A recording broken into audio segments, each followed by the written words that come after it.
Assalamu alaikum and welcome to Perspective. We'll be talking about the current political situation, of course, as far as Punjab is concerned, and the Federation over what's happening as far as the session tomorrow morning is concerned, as far as the Prime Minister is concerned. He spoke today to the people via phone also. He attended live calls. He seemed resolute and he seemed confident. He said that he has various options that he's looking into for tomorrow. As far as the strategy is concerned, of course, as far as the number game is concerned, what happens in Islamabad and both in Lahore tomorrow will determine what happens as far as the vote of no confidence is concerned, what happens as far as overall the government is concerned.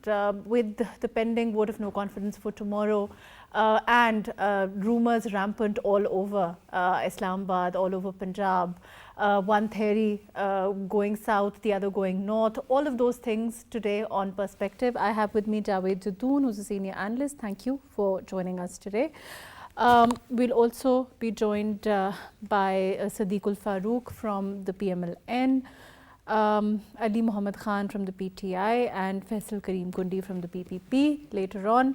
Javed sahab, to start off with, overall, as far as the situation stands today, the Prime Minister is, even now talking to his own parliamentarians from his own political party. He seems to be confident. He seems to be, as far as he's concerned, he says that he has, some strategies up his sleeve overall. How do you see the situation at this time as far as the vote of no confidence here in Punjab? Also, we've seen that the JKT group is going with the PMLN and standing behind Hamza Shahbaz as far as the candidate for the chief ministership in Punjab is concerned. Thank you very much, MARUKH. Basically, I think it's a very dangerous brinkmanship is being played out in the political arena. Both the opposing political camps are trying to drag in Pakistan's security establishment into their own power game right now.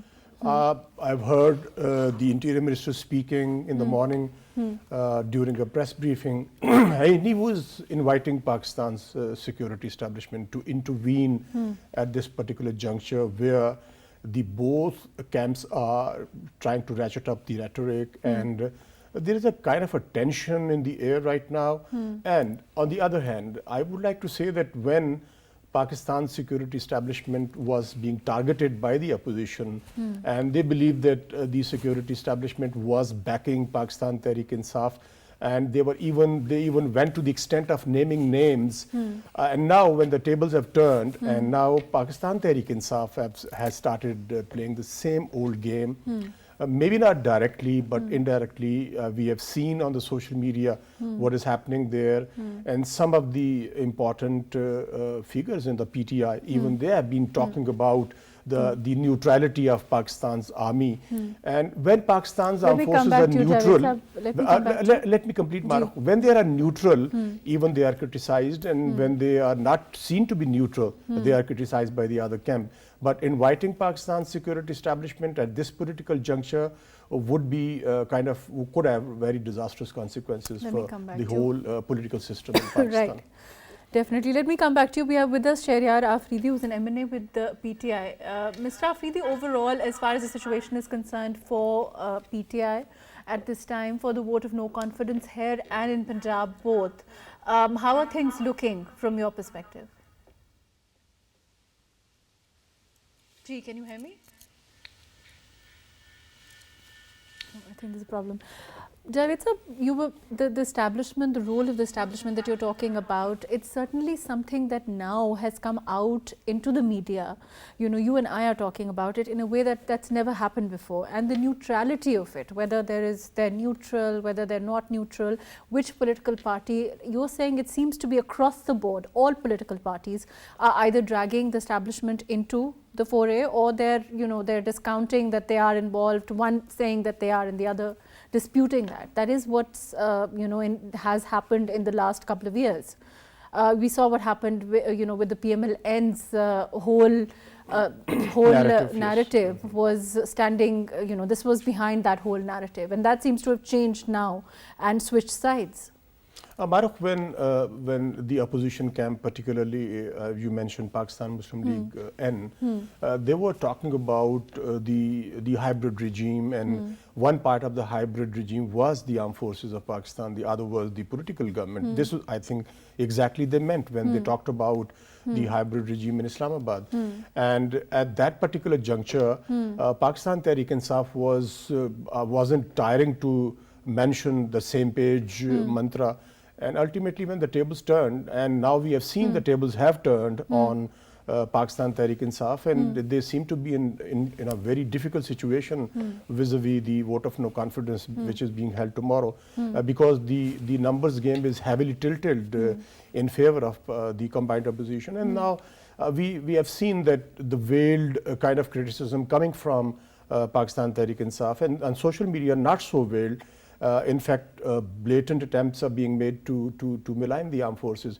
I was amazed to listen to the statement of the Interior Minister. It is very strange that he is still part of the government, still the Interior Minister, and he is responsible to maintain the law and order in Islamabad. And he was inviting the security establishment to do what? And now, I think the other aspect, and let me mention one thing. It is kind of, as far as PTI is concerned, it seems to be the case either you're with us or against us. When they, on the same page, they were part of the whole system. And now when they say, the armed forces say that we are neutral, and unfortunately, it is the kind of a game being played out by both political camps, not the one. MARUKH, we have seen in the past, not in Pakistan, but Javed Sahab, you're mentioning, you're talking about the political game being played by both the camps. In terms of exposure of what's our, I'm not talking about one particular political party. I'm not talking about PTI or PMLN or the PPP or the PDM together. I'm saying across the board, all political parties have exposed themselves in a manner in which, with a lot of clarity that perhaps, hasn't happened before. I mean, at least I haven't seen it happen in my lifespan. The way that they have come out in the open, as far as, where we've been talking about people switching sides are concerned, we've been talking about, the whole concept of buying, selling votes, how true that is or not. What is behind this conscience, as far as, everyone saying that they're now displaying this conscience that they didn't have before.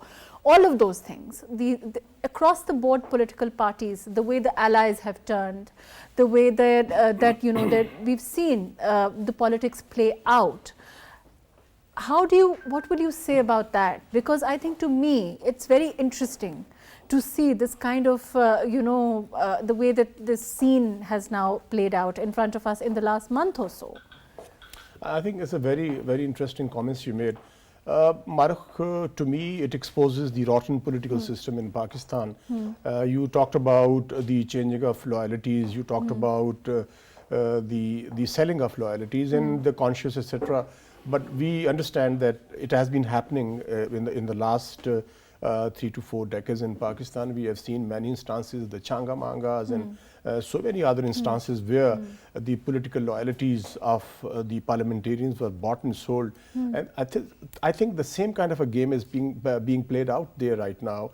And at least I would give credit partially to Pakistan Tehreek-e-Insaf's leadership, that probably maybe as an optic, but they have said that they wouldn't believe in selling and buying of the loyalties, because still being in government, they do have some leverage, and they could have used and utilized this particular leverage in an attempt to sort of buy or sell the loyalties of the parliamentarians. But the problem is they don't rely on themselves. They don't rely on the political system in Pakistan. They don't rely on democratic institutions in Pakistan. I think the biggest democratic institution in Pakistan is the Parliament of Pakistan. How much decision making has taken place on the floor of the National Assembly or the Senate?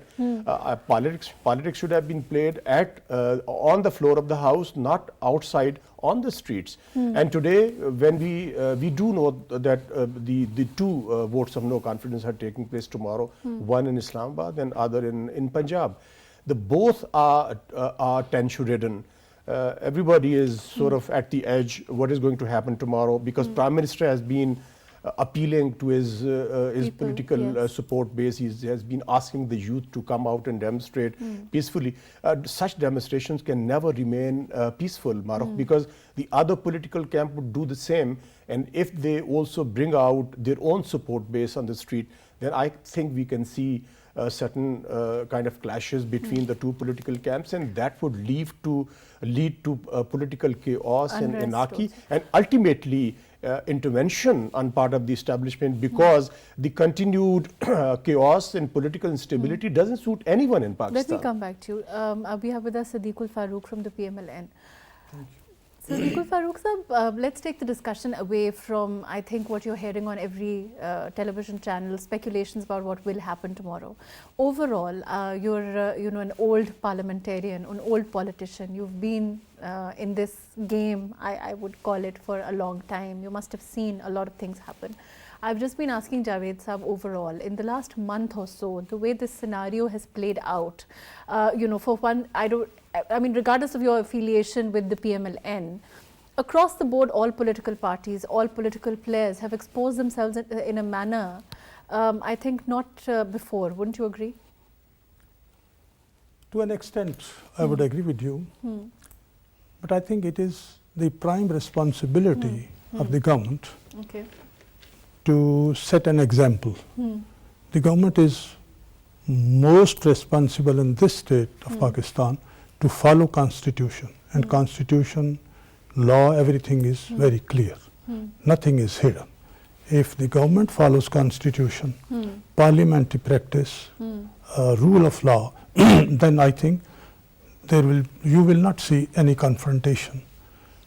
It is the prerogative of the House, I mean National Assembly, members of National Assembly, to vote in a member of the National Assembly as Prime Minister and vote out.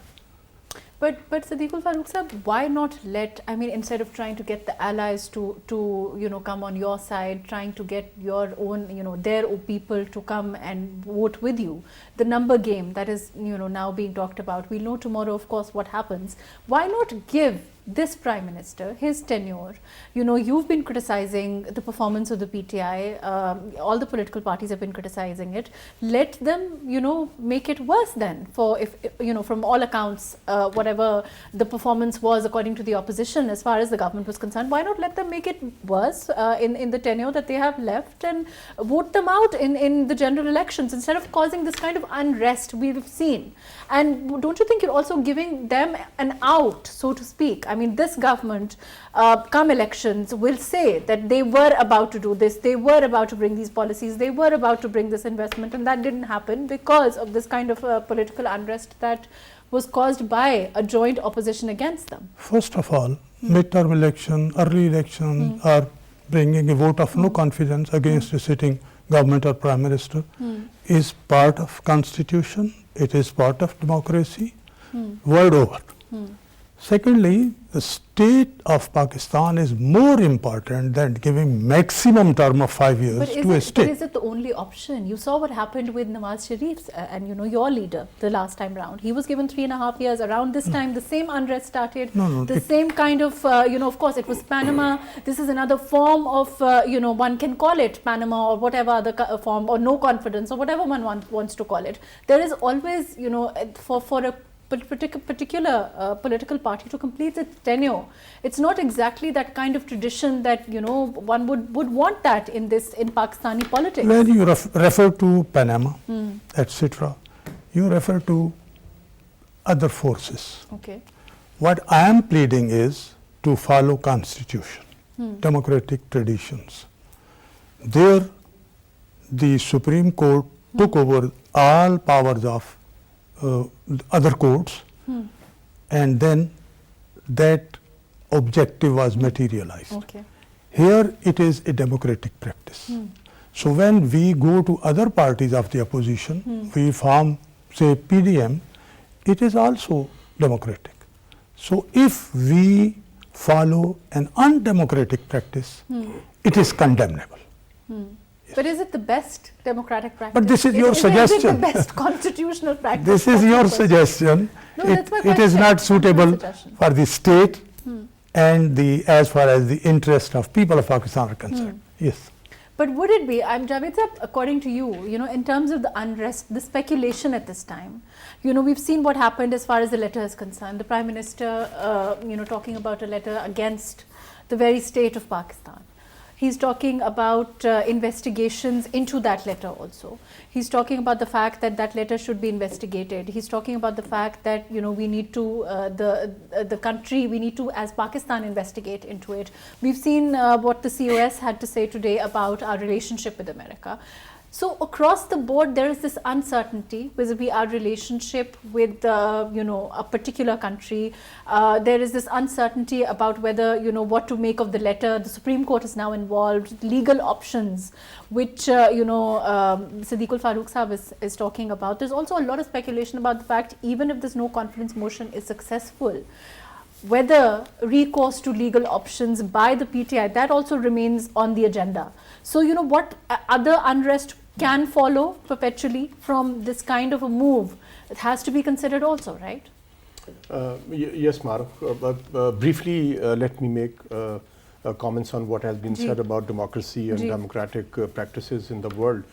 Is it democracy and is it democratic practice to buy and sell the loyalties of the parliamentarians? Of course, a vote of no confidence is part of democracy, and this has been happening in the most established democracies as well. But have we seen any example anywhere else where you buy and sell the loyalties of the parliamentarians the way it has been done in Pakistan in the past, and even in this particular instance? So moving forward to your question, the question of the letter, I believe this question has been addressed at the level of the National Security Committee, which held its meeting on Friday. And I think very subtly they have addressed this issue. Ultimately, a demarche was sent to the American diplomat in Pakistan, and Pakistan sort of wanted the American diplomats to address the concerns of Pakistan, the concerns which has been raised because of the letter which came to Pakistan by our own ambassador, written by our own ambassador through a diplomatic cable. So I believe that issue has been addressed because that was the highest forum in Pakistan, the National Security Committee, and sanity prevailed over there because you really can't play it out in public. Diplomatic ties, they see highs and lows, and definitely Pakistan can raise concern, and particularly Prime Minister Imran Khan can raise concern that there was a conspiracy against his government. But I think that issue to me is now over. And moving forward to your other question about the political gimmicking or the kind of rhetoric which is being played out by both camps. Now the question is, what happens tomorrow? To me, if you ask me, my concern as a common citizen of Pakistan is what is going to happen tomorrow. Whether one political party is going to bring out its supporters on the street in front of the parliament, and is there going to be a call by the opposition as well? Will they bring out their own supporters on the street? And is there any chance of confrontation between the two political camps? One. And my second concern is whether the Speaker of the National Assembly is going to take up the voting tomorrow, or will he exercise some excuses and delay the voting, which can lead to another political deadlock and further heighten the political confrontation between the two camps. Let me come back to you. I'm going to go to Barrister Mohammed Saif. Barrister, overall, as far as legal options are concerned, there's a lot that is being said about what's on the table for the government as far as the legal options are concerned. If the vote of confidence does go forward against the Prime Minister, or either way, do you have some legal options in mind? What does the government perceive if that does happen? Yes, as far as legal options are concerned, there are quite a few options, but since the Prime Minister has already announced in today's dinner with the parliamentarians, he did mention giving a surprise to his opponents in the National Assembly tomorrow. So I would rather refrain from dwelling on the intricacies and the details of the legal options available.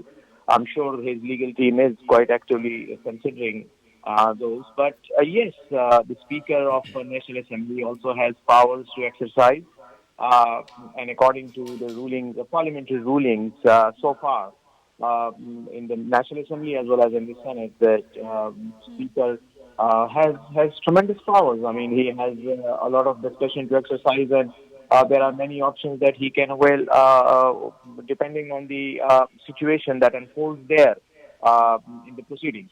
However, I believe that it would be just based on like a mere speculation if we go on discussing those legal options. But however, I believe that there is a strategy in place, and the vote of no confidence moved by the opposition will be opposed, and the strategy will unfold tomorrow. So I think but as far as your strategy of calling your own people, the government's own people, the government's own representatives is concerned, that's taken. There's been a change there. We've seen, right? You yourself are talking about it, and the Prime Minister has now asked his own people to be present in the Assembly, contrary to what was advised earlier, right?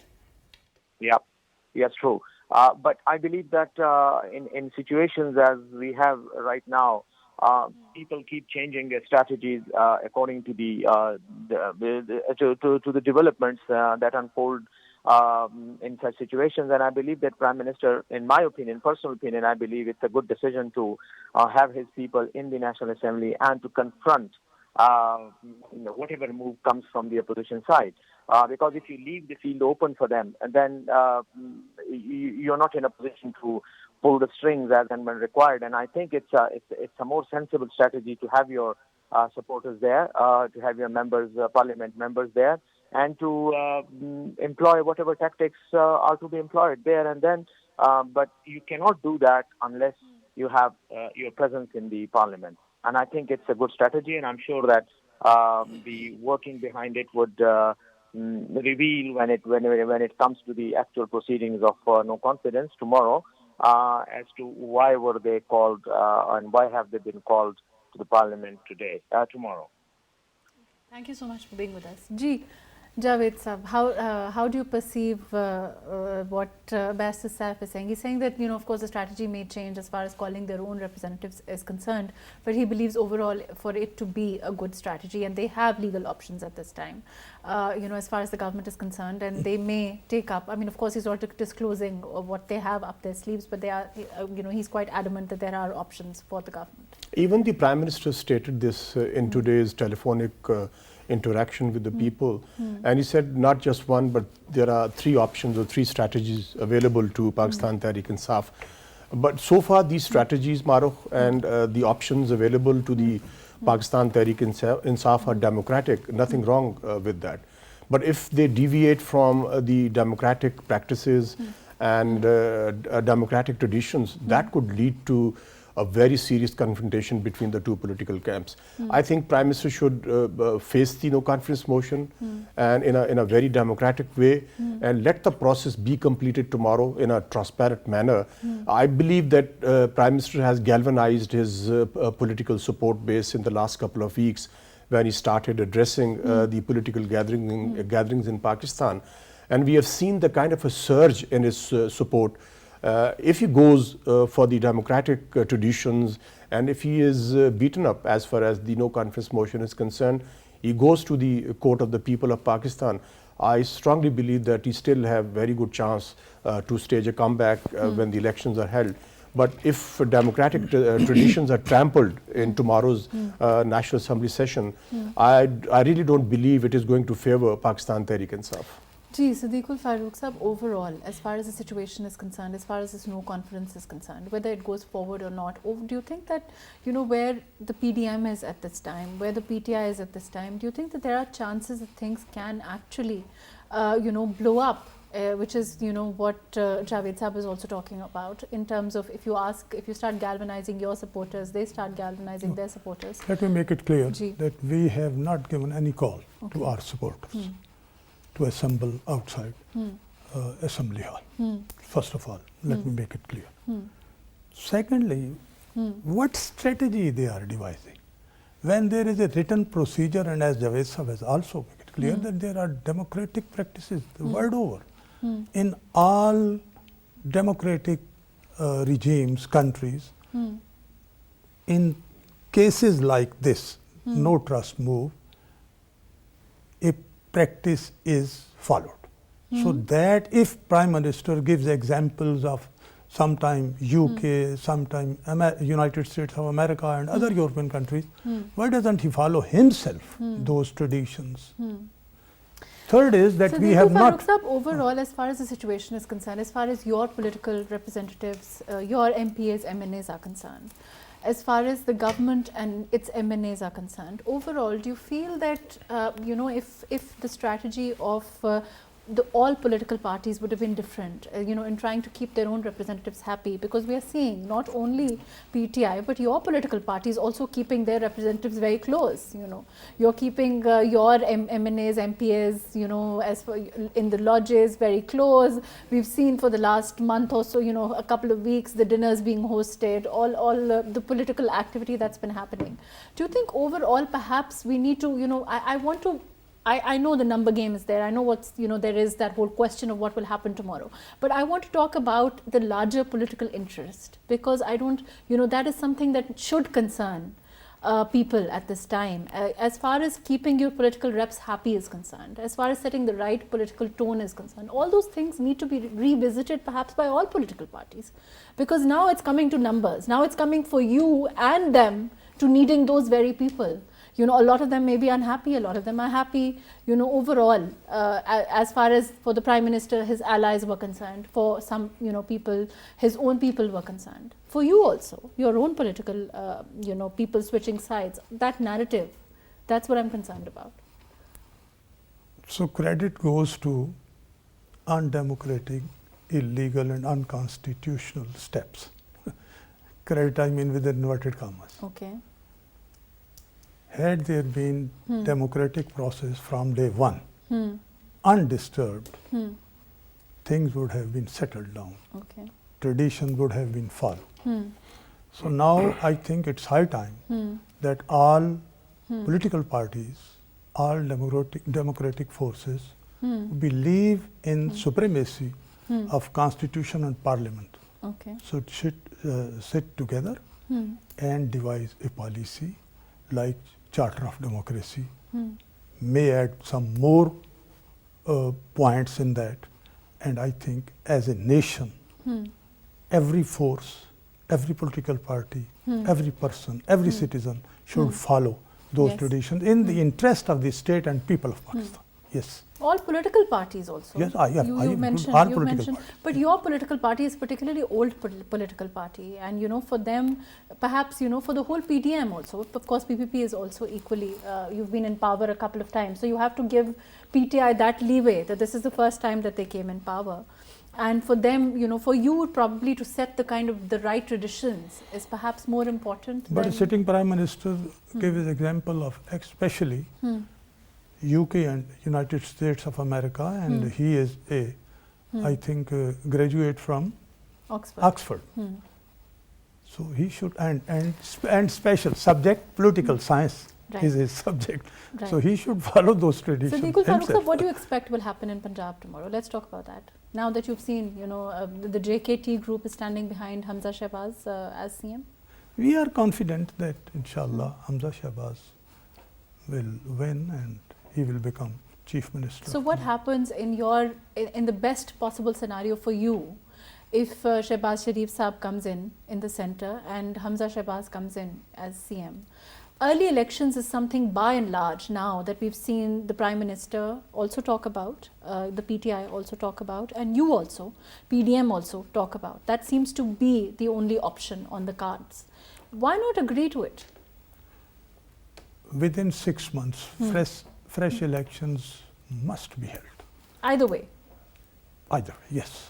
Because without fresh mandate for 5 years and without a team of your own, you cannot solve the problems confronting the countries due to this confrontation and due to incompetence of the PTI. Right, let me come back to you. We have with us Taj Haider, who is from the PPP. Mr. Haider, we've been talking about the fact that by and large there seems to be agreement on early elections. You know, we've seen lately the Prime Minister also talk about it as being a viable option.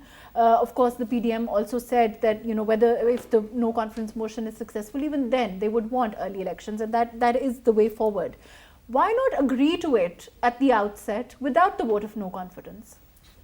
The real problem with this government is its legitimacy, and the lack of legitimacy has contributed to the economic and political crisis.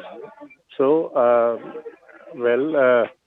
there has to be an elected government, and the electoral laws have to be reformed once again to ensure free and fair elections in the country. So, which I'm afraid the present government is not likely to do. So, then there is the question of the economic crisis. We can't postpone economic policies, the correct economic policies for some time. You know, we have to do it immediately. So, the things that are important and need urgent action. If you talk about the correct, economic policy, that needs to be in continuity, right? The kind of disruption that we've seen, in any case, don't you think it will give an out to this government? No, absolutely not. It has to be a 180-degree turn. Public sector has to play the lead role in planning and delivery. It has to be a 180-degree turn. We have to undo the damage that has already been done. Overall, as far as what happens in Punjab and centre tomorrow is concerned, as far as the number game is concerned, how confident are you as part of, as far as your numbers are concerned at this time? Because we've been talking for a bit about the options that the Prime Minister keeps alluding to, the PTI keeps talking about. They seem to be talking about legal options after. So that means even if the vote of no confidence does go your way, they will have recourse to courts, they will have legal options up their sleeves. So that doesn't mean that things will be going necessarily towards the kind of certainty that one would want after. No, if they want to prolong the agony of the nation and their own agony, it's their choice. But I think sooner the legal verdict of the Parliament of Pakistan, of the National Assembly is accepted, and one should accept it in good spirit. After all, this will not be the last day. Governments come and governments go. But if the government is being removed in a democratic and constitutional way, I think that's a very healthy sign. Let me come back to you, Javed Saab. Do you agree? Do you think that this is a democratic and constitutional way? Marukh, my question as an independent commentator for Mr. Taj Haider would be, what is the life after once the Prime Minister Imran Khan is ousted from power? There are very disparate groups, they have joined hands to oust the government of Prime Minister Imran Khan. We know the kind of relationships they had. I'm talking about Pakistan Muslim League N and Pakistan People's Party. They have got a history of animosity and they have gone too far. I mean, as far as the rhetoric is concerned, people's memory is not really short. If they believe, if these politicians believe that people's memory is very short, they don't remember what happened during 80s and 90s, I think they would be mistaken. Because now the question which the non-aligned segments of the society, I'm talking about those who are neither aligned with one political group nor with the other, they are asking a question when they come into power. Number one question is, what is the alternative program they have to take the people of Pakistan, which everybody believes they are in dire straits because of the inflation, the price hike, and the foreign policy issues and the governance issues, etc. They haven't, Marukh, surprisingly, they haven't given this plan to the people of Pakistan. Whenever any question is asked, they say, well, we will decide when we succeed in toppling the government of Prime Minister Imran Khan. I think they are duty bound to share with the people of Pakistan what is the alternative economic policy they have in mind. Which is one of the criticisms of this government. And secondly, ironically, exactly. It is what the opposition says. They say that, you. when the Prime Minister came in, he said that he would do a lot of things, but his team was unprepared for the reality of the situation that they were in, and they didn't have a plan. Yes. And that seems to be the trap that they might themselves be falling into. And Marukh, the second question is, are they going to stay together once Prime Minister Imran Khan's government is ousted? Because they are going to be pitted against each other in general elections. So I think it's a very, very murky situation right now. And what they are doing is probably can be termed as democratic. But what is going to happen afterwards is not going to be democratic. Ji, Sadiq. First of all, I will answer to the question of economy. Ji. In the field of governance and economy, PMLN has a lot of credit and credibility. So we will pick up the threads where we left. Secondly, foreign policy. Our foreign policy was comparatively better than the present regime. And I think people, different countries have confidence in the leadership of PMLN. They played well and earned something for Pakistan. So we will, and I think we should and we must learn from the past, from our own mistakes and from the mistakes of other rulers, other leaders. And if we do not learn, it means we are not capable of leading this country. But we will prove, inshallah, that we are capable. And gradually we will learn. Of course, if fresh elections are held, and inshallah, definitely elections will be held, it is a democratic process. And of course, you will be pitted against each other, which is what... But we will not be chanting bad slogans. We will be nice dealing with other parties. Easier said than done. We will launch good campaigns, as I will recall. I recall Prime Minister Nawaz Sharif and Prime Minister Benazir Bhutto, when they were contesting elections, but in their addressing each other, they were very nice. Yes. So similarly, we will contest election from our own platform, under our own flag, our own what symbol. about the polls that happened recently, the local bodies polls, and the fact that, of course, the PTI clearly shows, there's a rise as far as the wins, as far as PTI itself is concerned, in the second phase of the local bodies elections, in the KPK. Even those areas where PMLN was very strong. Overall, as far as your position is concerned, don't you think that when you, again, I think that we are seeing that, and whether you acknowledge it or not, and I think you might not, the point is that we are seeing, because of the way that a lot of the quarters at this time, supporters of the PTI, also apolitical people, are at this time seeing the Prime Minister being cornered by an alliance of all other political parties. All other major political parties are giving him an element of sympathy, which is important in politics. It's always, counted as an element, even in political studies. It's something that has to be considered. Sympathy factor, and even when you calculate votes. So in terms of, that factor playing out, in terms of how it plays out now in the general elections, is something for all political parties to consider also. It is very timely. When we will go for elections, the people who go to shops, who go to petrol pumps, who purchase medicines, etc., they will come back. You're saying that to your the vote failures, bank is to the different. failures of PTI in serving their interests. And as far as KPK, because I belong to KPK, there they have violated so many things. Okay. Yes. You're not, you're saying No, you may go yourself and see what steps, illegal steps they have taken. But I believe PMLN accepted the results of the outcome of the KP elections. But I know, since I belong to Peshawar, and I know, and I go to Abbottabad, other districts of the KPK, I know what they have done. Okay, let me go to Taj Haider Saab. Taj Haider Saab, how do you see the results of the KPK elections recently as far as the PTI is concerned? You know, they've had, it has shown that they've significantly won on seats that were the foothold of the PMLN. Do you think that there is, that could signify perhaps a rise in popularity, you know, of the current government, the Prime Minister? Please allow me to clarify a few things.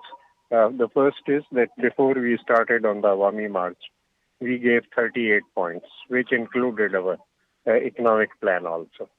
So it's a matter of record. It was circulated to all media houses, to everyone.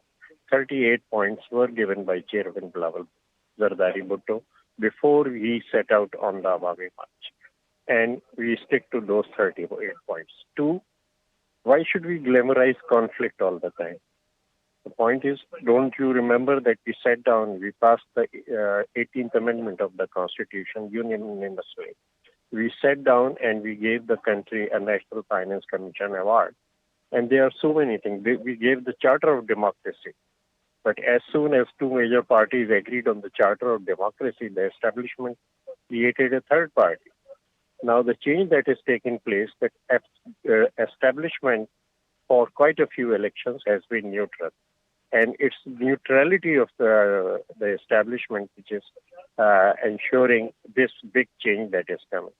Now about the Pakhtunkhwa elections, I am also in charge of the Pakistan People's Party election cells, and my team is now working on the results that we got. And wherever we add up the votes that were cast for ANP and PPP, they are much more than what PTI has got. And as you know, these two parties are ideological, and perhaps we may have a common economic agenda also, but that common agenda would not mean that other parties shall not be on board. In our last election manifesto, we put it in black and white that when we win the elections, now these are our economic plans, but we will make a National Economic Commission of all the parties that are represented in the parliament, and we will discuss these things across the board and arrive at a consensus on economic policy. And as I said, we have done it before. And now, of course, the political consciousness has gone up. You would have noticed that all the processions that we took out, and one of them was from Karachi to Islamabad, and other parties, opposition parties, have also been taking out their rallies. Not a single stone was thrown in any of the rallies of the opposition. Now, we want to have a civilized political culture in this country, and for God's sake, it's high time that we had a civilized political culture. And we have shown, the opposition parties have shown that not only those parties, but the people at large are a civilized people, they are united people, and they want to abide by the law. On that note, Taj Haider Saab, unfortunately, we're running out of time and we have to close. Thank you so much for being with us today. Thank you for joining us, Javed Jadoon Saab, Siddiqul Farooq Saab. Thank you for being with us. I think one of the terms that Taj Haider Saab has used, and I find it very interesting at this time, is civilized political culture. I don't know if today we can sit and call what's happening around us as part of civilized political culture. Certainly democratic, constitutionally, vote of no confidence is something that's enshrined in the Constitution, and to use that. But the way that it's being used today, the way that overall, again, I want to come to the fact the exposure of politics, is certainly unsavory in the sense that across the board, political parties, political people, political representatives, the way that we have seen political parties align, the way that we have seen the shift in alignment, whether one calls it the change of conscience or whether one calls it, switching of sides, whatever one may call it. The point is that it's not something one would ideally want as part of civilized political culture. And I think those are some of the things that should concern the average political or apolitical person who's looking at what's happening in the capital, in Punjab at this time, overall in politics at this time. Let's see what happens tomorrow. Thank you so much for joining us today on Perspective.